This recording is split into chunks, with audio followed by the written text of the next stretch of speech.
Hello friends, नमस्ते। कैसे हो आप? आई होप ठीक ही होंगे। मैं सुनीता सोनगिरा अपने यूट्यूब चैनल में आप सभी का स्वागत करती हूँ। आज मैं बनाने जा रही हूँ जो नवरात्रि में अष्टमी और नौवीं के दिन जो खाना बनता है, जो शुद्ध सात्विक और सिंपल भोग होता है। नवरात्रि के लास्ट के दिनों में अष्टमी और नौवीं की पूजा होती है और कंजकाओं के लिए हलवा पूरी और काले चने की सूखी सब्जी बनती है। पूजा के बाद कन्या के भोग खिलाया जाता है और उन्हें पैसे और गिफ्ट देते हैं। साथ ही में एक रसे वाली आलू की सिंपल सब्जी भी बनती है जो शुद्ध सात्विक और सिंपल तरीके से तैयार की जाती है। ये आलू की तरी वाली सब्जी गरम गरम पूरियों के साथ जब हम खाते हैं तो ये काफ़ी टेस्टी लगती है। चलिए देर न करके अपनी रेसिपी शुरू करते हैं। सबसे पहले मैंने 250 ग्राम चने को यहाँ एक रात पहले भिगो दिए थे। अगर एक रात पहले नहीं भिगोए हैं तो 1-2 घंटे पहले भिगो दें। ज़्यादा देर भीगने से ये चने काफ़ी अच्छी तरह से भीग जाते हैं और फूल जाते हैं और इनसे गैस भी कम लगती है। भिगोने से पहले इन काले चनों को खूब अच्छी तरह से धोना पड़ता है। 2-3 पानी से मैंने इन्हें हाथों से मसल कर काफ़ी अच्छी तरह से धो लिया है और गंदा सारा पानी अलग निकाल दिया है। इन चनों को इसी तरह 2-3 पानी से अच्छी तरह से साफ़ कर लेना चाहिए ताकि इनमें लगी हुई धूल मिट्टी और कीटनाशक अच्छी तरह से निकल जाए। अब मैंने इन धुले चनों को एक कुकर में डालकर 1 छोटा चम्मच नमक डाल दिया है।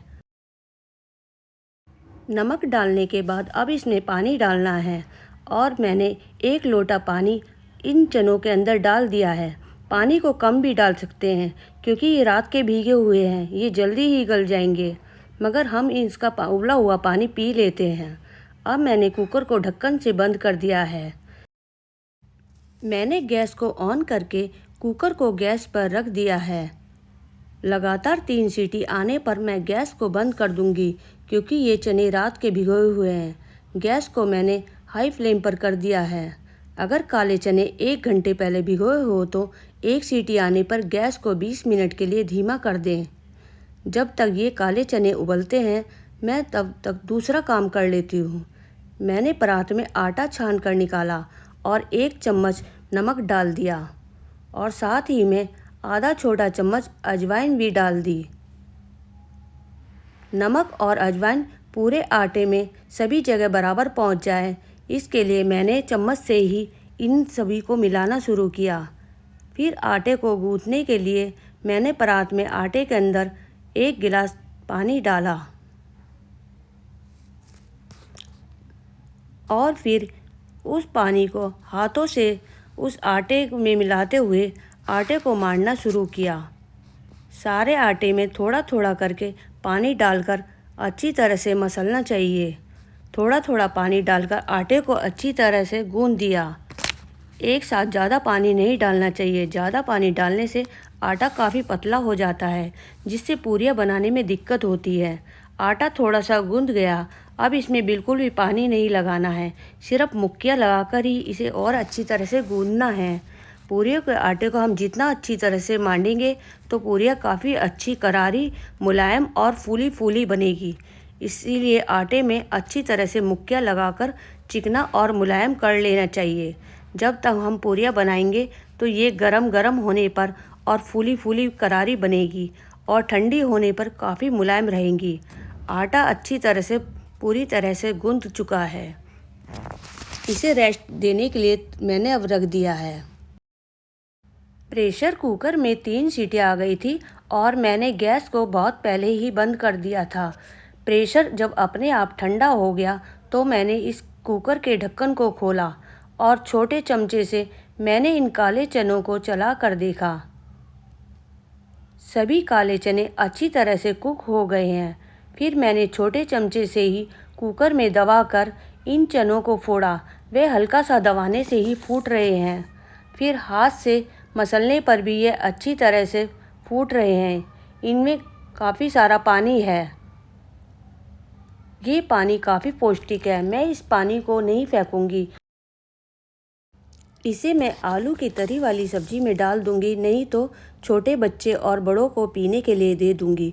काले चने का पानी हमारी हेल्थ के लिए बहुत अच्छा होता है। मैंने अब प्रेशर कुकर को साफ़ करके उसमें आलू धोकर डाले और इन आलू में पानी डालकर प्रेशर कुकर का ढक्कन बंद करके गैस को ऑन करके आलूओं को उबलने के लिए गैस पर रखा। जब तक ये आलू उबलते हैं तब तक मैं इन काले चनों की सूखी सब्जी बना लेती हूँ। सूखे मसालों में मैंने लाल पिसी मिर्च और कश्मीरी लाल मिर्च, हल्दी और पिसा हुआ धनिया और नमक लिया है और साथ ही में बारीक कटी हुई हरी मिर्चें ली हैं। ये मिर्चें ज़्यादा फीकी हैं क्योंकि यह खाना कन्याओं के लिए बन रहा है। वे बहुत छोटे बच्चे होते हैं, उन्हें ज़्यादा तीखा ना लगे, इसीलिए मैंने ये फीकी हरी मिर्चें ली हैं। इनमें ज़्यादा तेज़पन नहीं है और ज़्यादा चरचरी भी नहीं है। मैं ये भोग बनाने के लिए देसी घी का इस्तेमाल कर रही हूँ। मैंने आधा कलछी देसी घी फ्राई पैन में डाला। जब मैं व्रत का कोई भी खाना बनाती हूँ तो मैं देसी घी का ही खाना बनाती हूँ। ये देसी घी मेरा होममेड देसी घी है। मैंने इसे मलाई से निकाला है। करीब ये 2 किलो के करीब निकला था। दूध में से जब मलाई निकलती है तो मैं उसे फ्रीज़र में स्टोर कर देती हूँ। वह मीठी ही रहती है। हल्का सा घी गर्म होने पे मैंने हींग और जीरा डाल दिया। इन काले चनों में हींग जीरे का तड़का बहुत ही अच्छा लगता है और काले चने काफ़ी टेस्टी बनते हैं। जीरा हमारा लाल हो चुका है। अब मैंने इनमें काले चने को डाल दिया और साथ ही में सूखे निकाले हुए मसाले भी डाल दिए। फिर मैंने हरी बारीक कटी हुई मिर्चें भी इन छोलों के अंदर डाल दी और छोटे चमचे से इन्हें चलाते हुए अच्छी तरह से मिक्स करने लगी। ये काले चने काफ़ी चटपटे और टेस्टी बनते हैं और हलवे के साथ डालकर खाने में तो बहुत ही मज़ेदार लगते हैं। ये काले चने की सूखी सब्जी अब पूरी तरह से बन चुकी है। मैंने गैस को ऑफ कर दिया और सभी को अलग बर्तन में निकाल दिया। कुकर में आलू जो उबलने रखे थे वह भी उबल गए। मैंने उनका छिलका उतार कर छील लिया। फिर मैंने 2 रसीले टमाटर लिए और उन्हें धो लिया और 4-5 बारीक हरी मिर्चें ली। ये तेज़ वाली हरी मिर्चें हैं। और फिर सब्जी के लिए सूखे मसाले निकाले। सूखे मसाले अपने स्वाद के अनुसार ही लेने चाहिए। अब मैंने दोबारा गैस ऑन की और जिस फ्राई पैन में मैंने काले चने बनाए थे उसी फ्राई पैन को गैस पर रख दिया।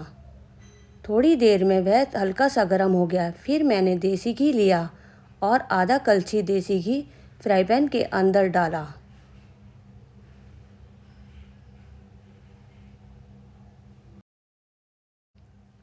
घी हल्का सा गर्म होते ही मैंने हींग और जीरा इसमें डाल दिए। साथ ही में बारीक कटे हुए टमाटर भी मैंने फ्राई पैन के अंदर डाल दिए। टमाटरों के डालने के बाद मैंने पिसा हुआ मसाला भी इसमें डाल दिया। फिर मैंने 3-4 हरी मिर्चें बीच में से चीरा लगाकर इसमें डाल दी और कलछी से इन्हें मिक्स करते हुए अच्छी तरह से चलाया।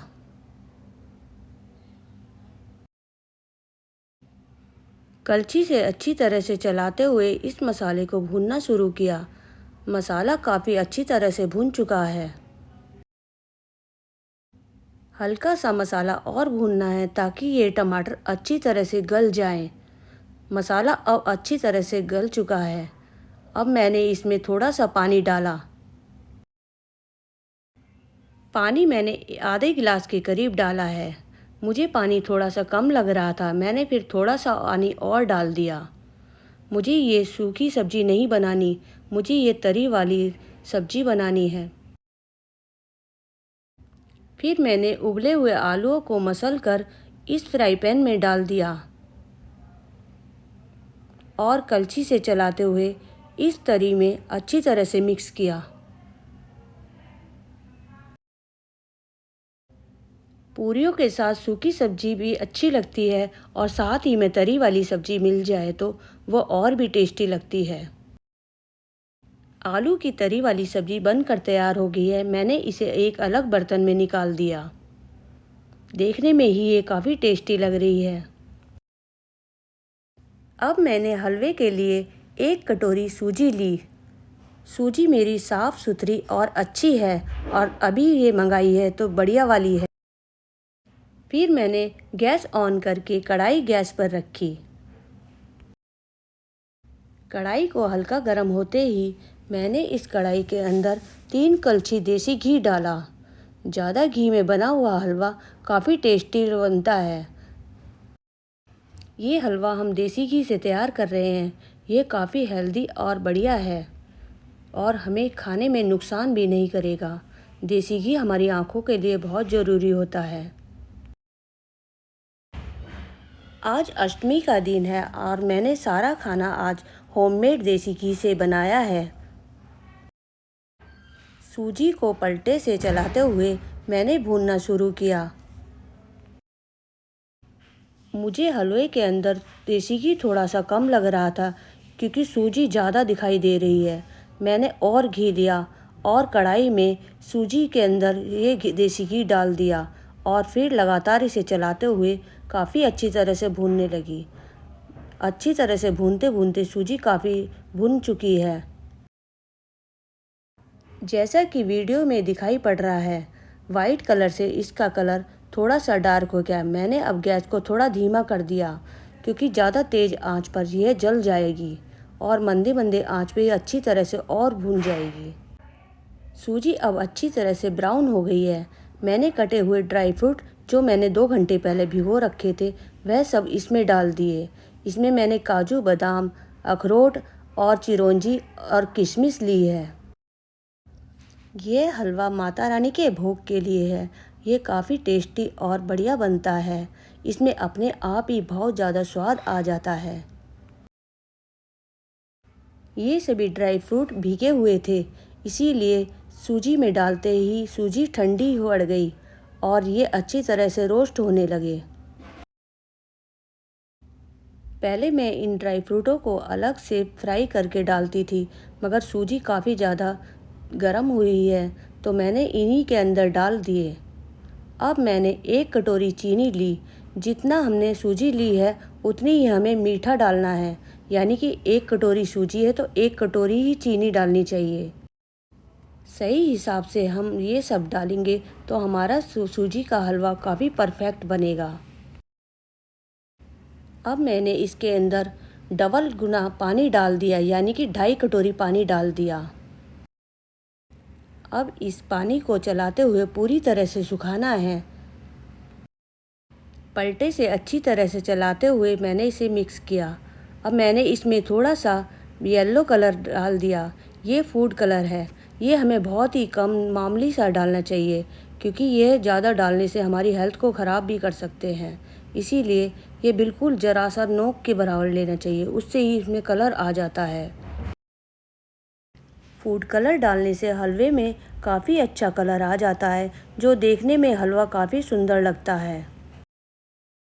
ज़रूरी नहीं फूड कलर ही डाला जाए। अगर आपके पास है तो डाल सकते हैं, अगर नहीं है तो नहीं डालें। ये ऑप्शनल है।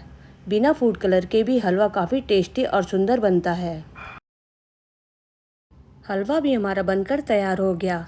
अब हम पूरियाँ बनाएंगे। पूरियों के लिए मैंने लोइयाँ बनाई। आटे की मैंने छोटी छोटी लोइयाँ बनाई। इनसे मैं कंजकों के लिए पूरियाँ बेलूँगी। थोड़ी देर रेस्ट करने के बाद मैंने इन्हें बेल दिया और कढ़ाई में सरसों का तेल डाला। सरसों के तेल को गैस तेज करके काफ़ी तेज पका लेना चाहिए ताकि इसका कच्चापन हट जाए। तेल अच्छी तरह से गर्म हो गया है, काफ़ी तेज़ धुआं उठ रहा है। मैंने गैस को बंद कर दिया क्योंकि तेज़ गैस में अगर हम पूरी डालेंगे तो वह पूरी जल जाएगी। फिर मैंने एक छोटी सी लोई का एक छोटी सी पूरी बनाई और वह कढ़ाई में डाल दी। जब हम अष्टमी की या नवमी की कढ़ाई करते हैं तो ऐसा ज़रूर करते हैं क्योंकि पहली पूरी कढ़ाई के पास रखी जाती है। सच सच बताना, ऐसा आप में से कौन कौन करता है? जब हम छोटे थे तब हमारी मम्मी और भाभी भी इसी तरह ही करती थी। हम उनसे पूछते थे तो वह हमें नहीं बताती थी। फिर जब हम ससुराल में आए तो यहाँ पर भी ऐसा किया जाता था, पूछते थे तो कोई जवाब नहीं मिलता था। अब हम खुद भी ऐसे ही करने लगे हैं, मगर इसका जवाब हमें आज तक नहीं मिला है। अगर आपको ये पता है कि ये पूरी बनाकर क्यों रखते हैं तो मुझे ज़रूर बताएं। मुझे आपके उत्तर की प्रतीक्षा रहेगी। अब मैंने कंजकाओं के लिए पूरियाँ डालना शुरू किया। एक एक करके मैंने पूरियाँ डालनी शुरू कर दी। इन पूरियों को डीप फ्राई करते हुए अच्छी तरह से इन्हें दोनों तरफ से पलटकर काफ़ी अच्छी तरह से इन्हें सेका। ज़्यादा अच्छी तरह से आटा मारने से ये पूरियाँ काफ़ी फूली फूली बन रही हैं। जितना हम इस आटे के अंदर मुक्की लगाएंगे ये आटा और ही ज़्यादा बढ़ेगा और पूरियाँ काफ़ी खस्ता करारी और फूली फूली बनती है। अब मैंने भोग के लिए सभी पूरियाँ तैयार कर ली और कंजकाओं के लिए एक थाली सजा ली। माता के आगे रखा नारियल भी छील कर उसे फोड़कर उसकी गिरी निकाल ली और थाली के भोग पर लगा दी। अब माता रानी की पूजा करेंगे। सबसे पहले माता रानी को हार चढ़ाया और फिर उन्हें तिलक लगाया। तिलक लगा के अग्यारी की और अग्यारी में लौंग के जोड़े और जायफल की से उनकी पूजा की। आप मेरी ये वीडियो कहाँ कहाँ से देख रहे हो? क्या आपके घर पर भी इसी तरह पूजा की जाती है? कृपया मुझे कमेंट सेक्शन में ज़रूर बताएं। पहले ये सब छोटी कंजकाएँ हमारे घर सभी के घर आती थी, मगर जब से ये कोरोना हुआ है तब से कोई भी कंजकाएँ नहीं आती और हमारा मार्केट वाला एरिया है तो यहाँ घर बहुत ही कम हैं और जो घर हैं तो उनमें छोटे बच्चे नहीं हैं, तो ये सब हमें दूर मंदिर के पास लेके जाना पड़ता है और उन कंजकाओं को खिलाना पड़ता है। जहाँ मैं रहती हूँ वहाँ मार्केट का एरिया है और सारी ही दुकानें गोदाम यह सब हैं, घर बहुत ही कम हैं। इसीलिए ये भोग का प्रसाद हमें कंजकाओं को खिलाने के लिए हनुमान मंदिर की तरफ जाना पड़ता है। वहाँ बहुत सारी कंजकाएँ होती हैं। कल मेरा 7वें नवरात्रे का फास्ट था और आज मैंने सुबह जल्दी उठकर सफाई करके और नहा धोकर सुबह से ही ये अकेले ही कन्या भोग की थाली तैयार की है। इसीलिए अब मेरे पैरों में भी दर्द हो रहा है और मुझे ये कन्या भोग की वीडियो की पोस्ट भी करनी है। आप लोग वीडियो तो देख लेते हैं मगर लाइक और सब्सक्राइब नहीं करते हो। आप सभी को मेरी माता रानी की ये पोस्ट कैसी लगी और मेरी ये रेसिपी अष्टमी और नवमी पर कन्या भोग की थाली कैसी लगी, कृपया मुझे ज़रूर बताएं। अगर आप मेरे चैनल पर पहली बार आए हो तो मेरे चैनल को सब्सक्राइब करें और लाइक कमेंट और शेयर तो ज़रूर ही करें। मैं ऐसी ही पोस्ट करती रहूँगी। मिलते हैं फिर किसी अच्छी सी नई रेसिपीज़ की वीडियोज़ में, नेक्स्ट वीडियोज़ में। बाय बाय, टेक केयर, जय माता दी। पूरी वीडियो देखने के लिए आप सभी का धन्यवाद।